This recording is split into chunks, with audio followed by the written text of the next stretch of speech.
बिबारा माबायदि पस्ट होयो बेबायदि पसाय माने आं बुजियाखै माने फेसबुकफोरावलै सिख्लाफ्रा नै फैगोदे बिबारखौ नुबा माबायदि पस्ट होयो पस्ट होनाया इदि होगोन आरो नोरै वाव इदि होगोन ओमफ्राय इदि होगोन इदि बिबारखौ दांगोन आरो इदि ओमफ्राय आथिंखौ लाखाय दा इदि होगोन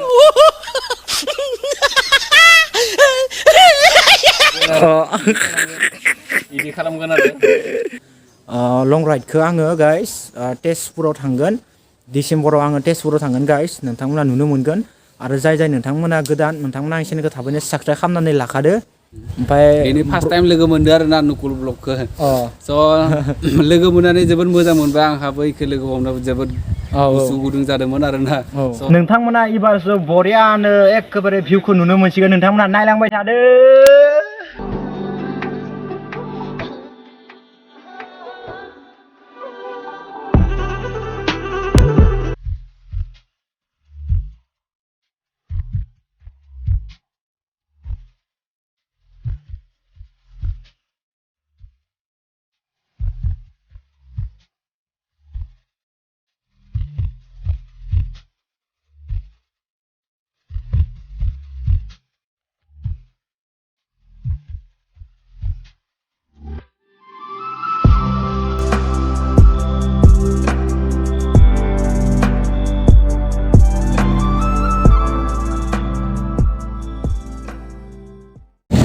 Okay guys, okay.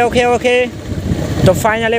नोंथांमोनखौ गिबियावनो गासैखौबो आंनि चेनेलाव बरना लाग्रोनोसै. Hey guys, welcome back my YouTube channel Nukul Vlog. So finally माने आङो दिनैनि ब्लग लानायनि जाहोनानो जाबाय guys माने आंनि साबस्क्राइब आरोना. So ब्र'आ आंखौ लोगो हमनो होननानै कल खालामबाय थादों आरोना ब्र'आ. ओमफ्राय ब्र'आ माने कलेजाव फैदो आरोना. ओमफ्राय दा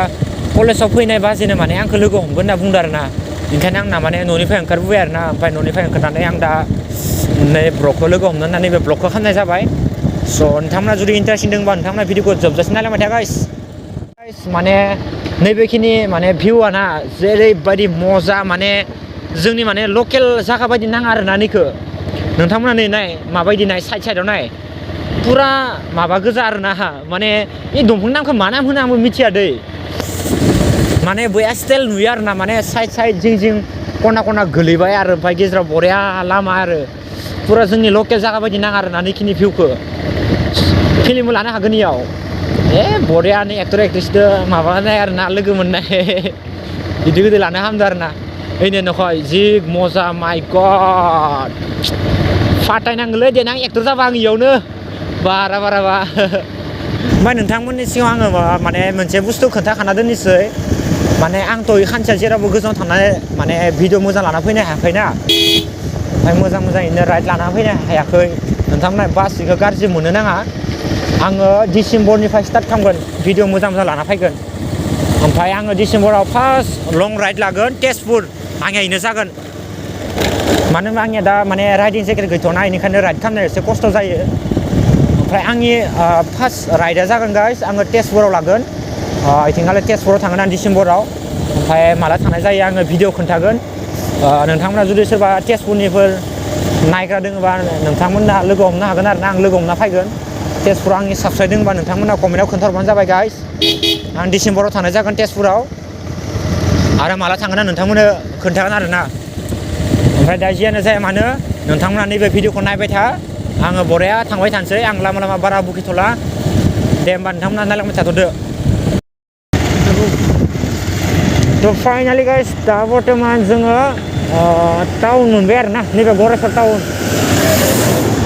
ओरैबायदि मानसि माय गड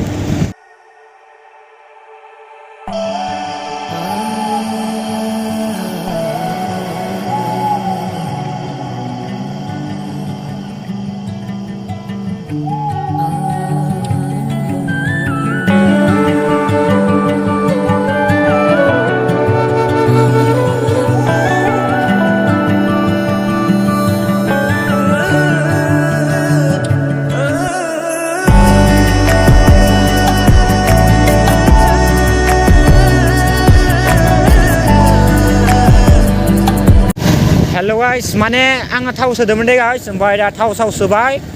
ओमफ्राय दा गरेस्वर टाउनखौ बारबाय मानो होनबा लामाफ्रा बिराद गाज्रि ओमफ्राय माने टाउनाव बिराद जाम जायोना गारिया बेनिखायनो आङो भिडिअखौ मोजां खालामबोनो हादियासै ओमफ्राय आंनिया भइसआ बारा मोजां खोनादियासै आरोना माने हेलो आं माबाखौ पेदि खालामना लायाखैमोन दै माइकखौ दा लामा मोजां मोनबाय बेयावनो होलांसै आरो डाइरेक्ट लकेसनाव नोंथांमोन लामाया आगोल आङो फैबाना नैबे लामाया बिराद गाज्रिमोन दै ओमफ्राय दासो बाय एसे साफा जाबाय ओमफ्राय दा माने भिउ पइन्टआ बया हिट जादों माने सान्दुंदो बेकग्राउन्डखौ मोजां नांदों आरोना बरियानो ओमफ्राय आङो दा माने फार्स्ट टाइम नङा दे गाइस नैबे लामाया बहुत बाय फैबाय खिन्थु आङो माने ब्लग लाया आं नैबे लामाया आगोलाव बहुत गाज्रिमोन बेनिखायनो आङो भिडिअ लायामोन आरोना ओमफ्राय नै एबार आङो ब्लग मोजां खालामबाय आरोना भिडिअखौ स' आङो जि जायगायाव थांगोन आङो जायगानि नामखौ नोंथांमोननो खोन्थाया नोंथांमोननो आं जायगा मोनहैबासो आङो जायगानि नामखौ मोजां डिटेल्ससो खोन्थागोन आरोना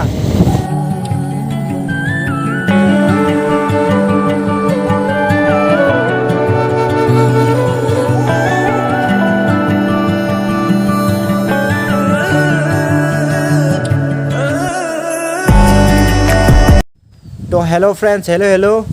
तो फाइनली गाइस दा बर्तमान आङो नै लकेसनाव मोनफैबाय गाइस ओमफ्राय आङो ब्र'खौ माने नेबाय थादोंमोन स' आं दा ब्र'खौ लोगो मोनबाय आं दा नोंथांमोननो देखायनि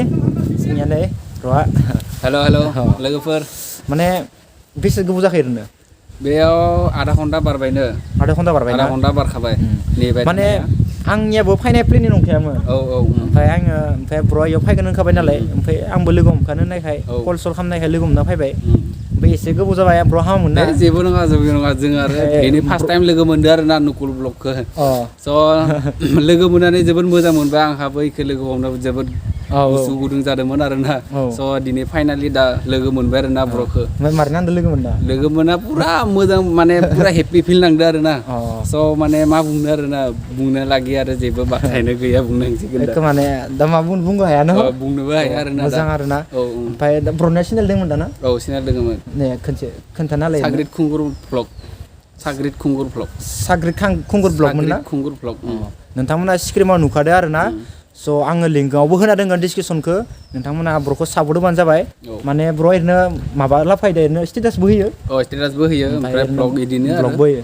स' नोंथांमोना सापर्ट जाबाय आरो नोंथांमोनखौ आं मोनसे खोथा बुङो दे गाइस माने जायफोरा माने ब्लग बा इउटुबाव माने भिडिअ बनायाव जायफोरा गोसो गुदुं इदि गोदै मानसि माने सापर्ट होनांगौ आरोना बिदिनो आल्टु फाल्टुखौ होना लाब गैया नंगौना ब्र' नंगौ माने आङो डाइरेक्ट बुंखाबाय गाइस नोंथांमोना गाज्रि मोनना माने जायफोरा गोसो गुदुं गोसो गुदुंखौ आंनि बायदिबा सापर्ट होखानांगौ बेलेगफोरखौ सापर्ट होदा हो माने जायफोरा इउटुबाव माने इन्टारेस्टिं दङ बा भिडिअखौ खालामनानै माने इन्टारेस्ट खालामनानै अल लाइफ टाइम इदि थागोन माने आंनि बायदि सापर्ट होनांगौ आरोना स' नोंथांमोना नैबे ब्र'खौबो आंनिफ्राय जेखिनि हायो नोंथांमोना सापर्ट होबानो जाबाय दे गाइस दे होमबा नोंथांमोननो मोनसे मन्दिरनि भिउ खोन्थिनि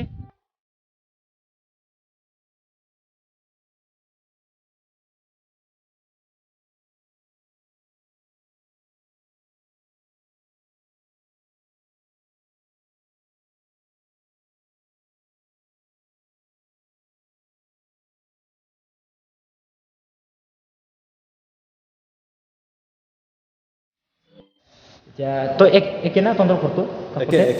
एके गाव न माने बिथाङा ब्र'दो फायदोंमोन आरोना ओमफ्राय आपनारथ' এটা चेनेल আছে ना चेनेल আছে এনে কৈ দিছোন MXX27 चेनेल ना এনে ভিডিঅ' দি থাকে না ভিডিঅ' দি থাকো তাতে ব্লগ ভিডিঅ' माने जोंना नैबे ब्र'बो माने भिडिअ' होयो आरोना स' नोंथांमोनाबो स्क्रिनाव नुखादो आरोना चेनेलनि नामा स्क्रिनाव बरियानो ओमफ्राय डिसक्रिपसनावबो होनागोन नोंथांमोना सापर्ट होबानो जाबाय दि थाफै ब्र' भिडिअ' नोंथांमोना नै बेकग्राउन्ड जानांगौ बिबार बया हिट आरोना माने आं बिबारफोरखौ बहुत मोजां नाङो गाइस बहुत मोजां नाङो आं न'आवबो गायदो बिबारखौ गाइस मिसा बुंना लाब गैया खिन्थु आं उनाव देखायगोन दे नोंसोरनो बिबार गायनाय न'निखौ खिन्थु नोंथांमोना थाबैनो 10K कमप्लिट खालामना नांगोन दे 10K साबस्क्राइब जानायनि उनावसो आङो जोंनि न'खौ देखायगोन ओमफ्राय बिबार गायनायखौ आङो नोंथांमोननो देखायगोन आरोना गाइस थ' फाइनालि आं दा नोंथांमोननो मोनसे खोथा बुंना दोनखानोसै आङो डिसेम्बरावसो आङो फार्स्ट टाइम लं राइड लागोन ओमफ्राय इ राइडआ जागोन माने माबायाव आरोना जोंनि तामुलपुरनिफ्राय पुरा तेजपुर ओमफ्राय तेजपुरनि गासैबो भिउ आं नोंथांमोननो देखायनो नाजाजोबगोन ओमफ्राय बाखि गोजानावथ' नायनोसै मा जायो जिखुनु जाया आं फार्स्ट लं राइडखौ आङो गाइस तेजपुराव थांगोन डिसेम्बराव आङो तेजपुराव थांगोन गाइस नोंथांमोना नुनो मोनगोन आरो जाय जाय नोंथांमोना गोदान नोंथांमोना आंनि चेनेलखौ थाबैनो साबस्क्राइब खालामनानै लाखादो आरो नेक्स्ट भिडिअ जाहाथे थाब थाब लोगो मोननाय बायदि